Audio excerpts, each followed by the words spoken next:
¿Qué tal, amigos? Estamos en este nuevo programa comentando con ustedes el libro del Apocalipsis. Y una de las cosas interesantes que tiene el género literario apocalíptico, algunos piensan que es un género que tiene que ver con la profecía, como que el género literario apocalíptico surge cuando la profecía tiene un tiempo de crisis. Entiendo profecía como el fenómeno que hay en Israel de los profetas, ¿no? Estos profetas que hablan o vienen de parte de Dios y exigen al pueblo conversión, ¿no? Es decir, el profeta normalmente mira el pasado para iluminar el presente, ¿no? Por ejemplo, Amós, Oseas, Isaías son profetas que hablan al pueblo de Israel, pero recordándoles el pasado, es decir, la alianza que se hizo con Dios, el Éxodo y en el monte Sinaí. O sea, cuando le recuerdan al pueblo que tienen que convertirse, lo hacen mirando al pasado. En cambio, la apocalíptica o el apocalíptico no es aquel que mira el pasado, sino mira el futuro.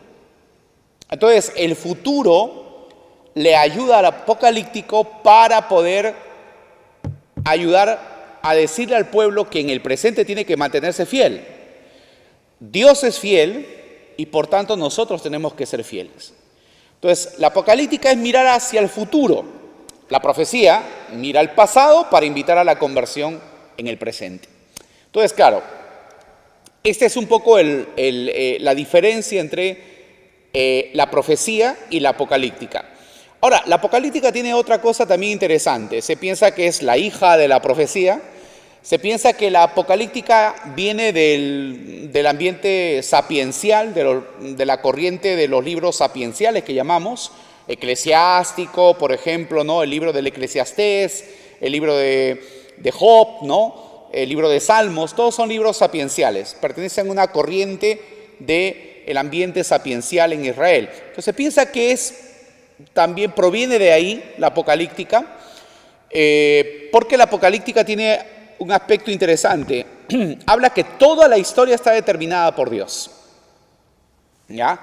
Todo está escrito en un libro, ya lo hemos estado viendo, en un libro que está escrito por dentro y por fuera. Entonces, la historia está ya como trazada por Dios. Pero la apocalíptica tiene otra característica, que en este caso es la que estamos viendo. Nos hemos quedado en el capítulo 12. Vamos ahora a entrar al versículo 7 del capítulo 12.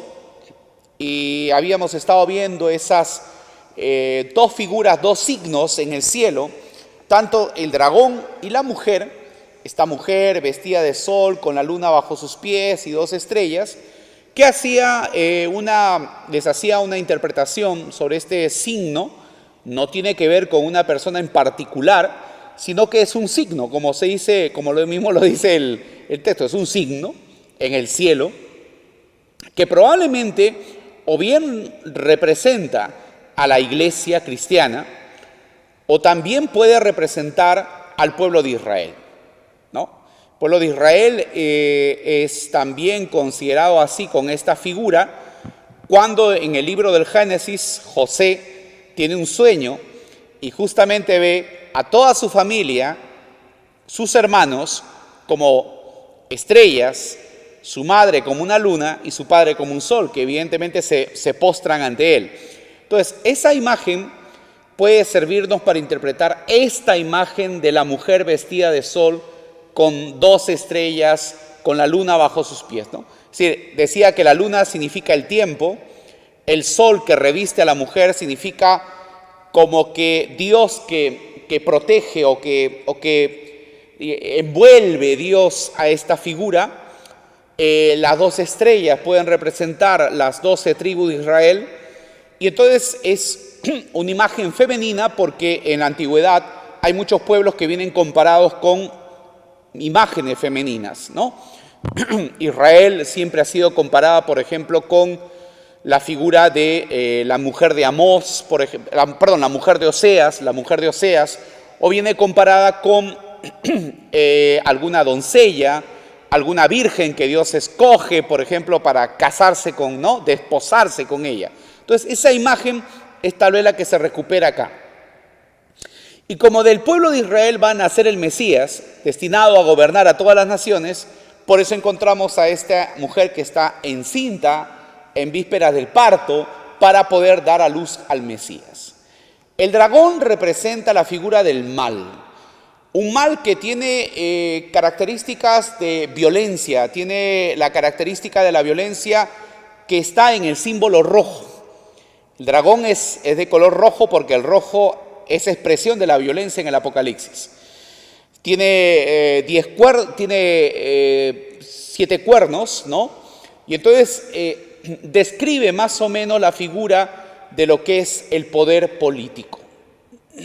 Hay que recordar que una característica de la apocalíptica es que surge normalmente en ambientes de crisis de fe, de crisis de religión, que son creadas por el ambiente político. Entonces, esto ha pasado en Israel porque desde la época en que hay un gobernante llamado Antíoco IV que quiere casi eliminar al judaísmo, quiere borrar todo tipo de rastro de la fe judía. Tanto así que Antíoco IV, estamos hablando del periodo griego, de dominación griega del pueblo de Israel, ¿ya? Tanto así que metió una imagen del dios Zeus al templo de Jerusalén. Entonces, esa devastación, esa profanación del templo, fue una de las cosas más difíciles que tuvo que asumir el pueblo judío.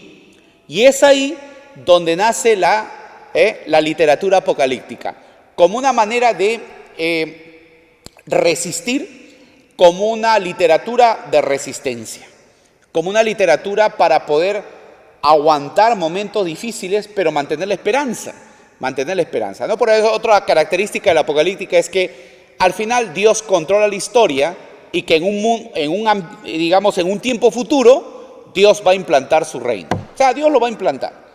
Dios sabrá cómo, pero lo va a implantar. Entonces hay que mantenernos fieles porque en el momento en que Dios implante su reino, Él nos quiere fieles. Él nos quiere que esperemos con fidelidad.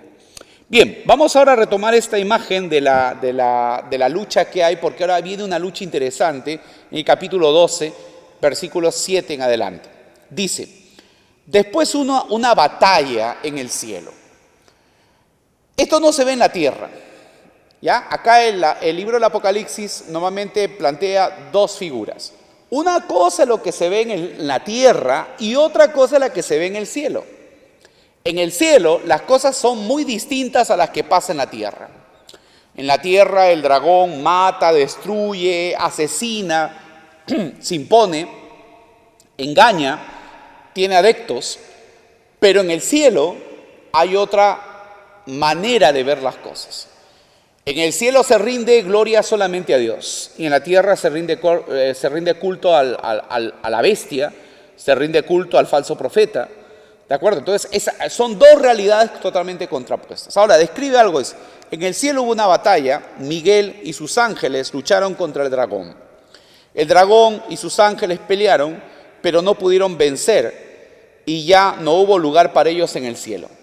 ¿Se dan cuenta? O sea, hay una lucha en el cielo, pero estos van a ser desterrados, ¿no? Sacados del ambiente de la esfera de Dios, ¿Y quién se encarga de esto? Miguel y sus ángeles. Ahora, una característica de la literatura apocalíptica es el tema de los ángeles. Ángeles y demonios son parte de esta literatura. Son los que representan la fuerza del bien y la fuerza del mal. Algunos piensan, por ejemplo, que los judíos han desarrollado la literatura apocalíptica porque estuvieron influenciados por los persas, ¿ya? Y en los persas hay una corriente religiosa que es el zoroastrismo, donde hay esta dualidad, el bien, el mal, dioses buenos, dioses malos. Entonces, acá tal vez podría ser que una inspiración de la literatura apocalíptica sea en el ambiente persa, ¿no? Porque hay este tipo de dualismo, es una literatura dual, ¿no? Entonces, califica, dice, ¿no? Y así pues, el gran dragón fue expulsado, aquella serpiente antigua llamado Diablo, Satanás, que engañaba a todo el mundo. Él y sus ángeles fueron lanzados sobre la tierra.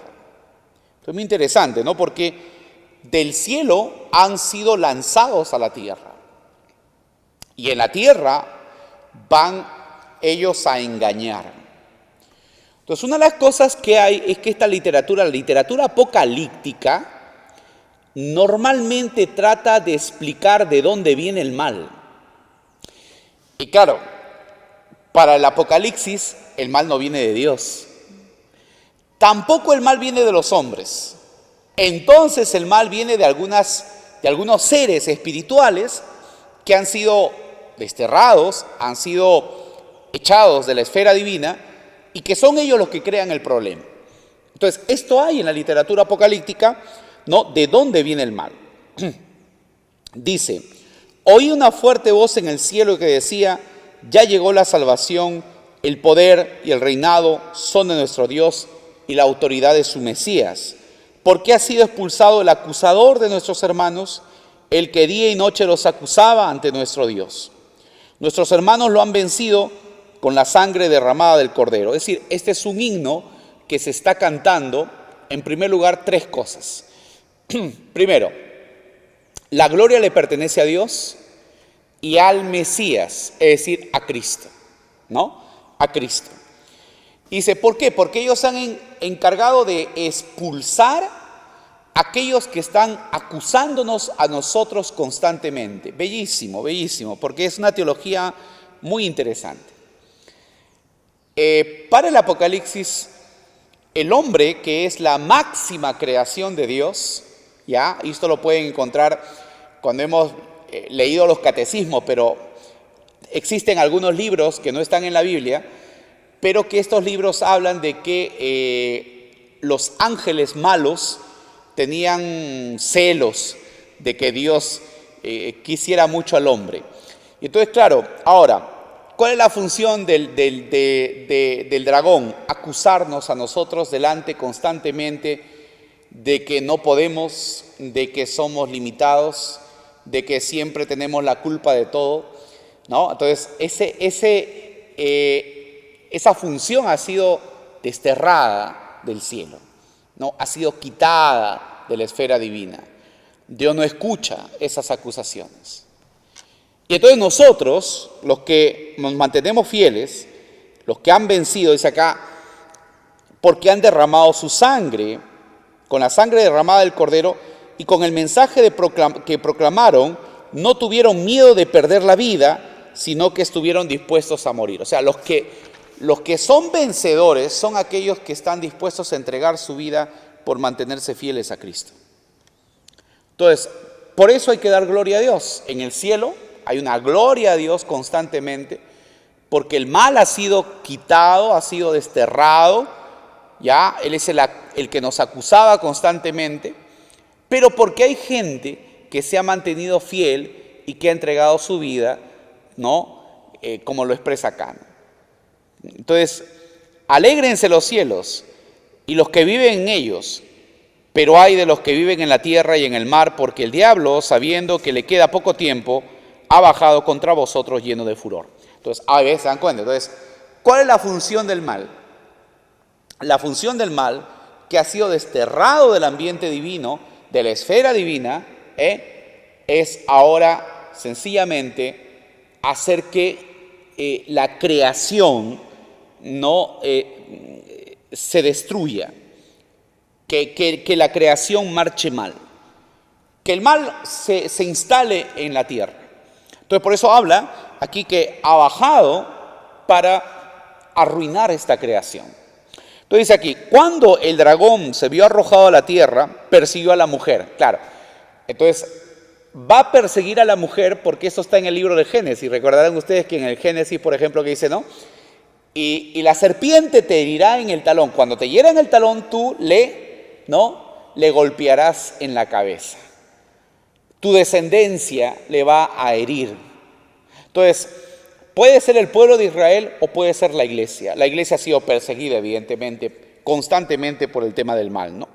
Entonces dice aquí, pero a la mujer le fueron dadas 2 alas grandes de águila para que pudiera volar hasta el desierto, lejos de la serpiente, y fuera alimentada ahí durante 3 años y medio. Las alas representan la protección de Dios que va a llevar a la comunidad cristiana, que va a llevar a la iglesia al desierto, donde el pueblo de Israel fue alimentado. ¿Recuerdan el Éxodo? Fue alimentado con el maná. Significa la providencia de Dios. O sea, Dios no va a abandonar o a la iglesia o al pueblo de Israel que está perseguido por el mal, porque es la presencia de Dios en la tierra, no lo va a abandonar. A todos los que somos marcados con la marca del Cordero, no nos va a abandonar, pero el mal sí nos va a atacar. Entonces, es sencillamente lo que pasa, ¿no? La iglesia siempre será perseguida, siempre será atacada por el mal, pero la protección de Dios en estas 2 alas es este Dios que nos lleva al desierto y nos va a alimentar. Claro, los padres de la iglesia, cuando hablan siempre del alimento de Dios en el desierto, del maná, es la referencia a la Eucaristía, ¿no? La referencia a la Eucaristía. La serpiente arrojó agua, dice, por su boca un río de agua para arrastrar a la mujer, pero la tierra, ¿no?, abriendo la boca, se tragó el río. El dragón, furioso contra la mujer, se fue a pelear contra el resto de los descendientes de ella. ¿Se dan cuenta? Los descendientes de la mujer. Nuevamente volvemos a Génesis capítulo 3. Y ella te golpeará la cabeza cuando tú la hieras en el talón. Su descendencia. Su descendencia. Entonces el dragón, dice, el dragón se puso a las orillas del mar. Roma está rodeada por el mar. Podemos suponer que aquí el dragón viene a ser Roma y después la bestia viene a ser el emperador reinante. El falso profeta, que se va a mostrar a continuación, sencillamente el falso profeta viene a ser el culto que se le da al emperador. Todo el culto al emperador, los sacerdotes del culto imperial, los que rendían culto al emperador, son los falsos profetas que le hacen la propaganda. ¿Le hacen la propaganda a quién? Al emperador, a la figura del emperador, sea quien sea, pero es la figura del emperador la que representa la bestia que no tiene piedad, que gobierna pensando de que es absoluto como Dios. Bien, esta es una explicación de lo que es el capítulo 12. Tenemos el próximo programa, la explicación del capítulo 13, no lo vaya a perder porque es la otra parte de podemos decir, de estos 2 capítulos que están insertos en la obra de Juan y que son muy interesantes con 2 signos en el cielo.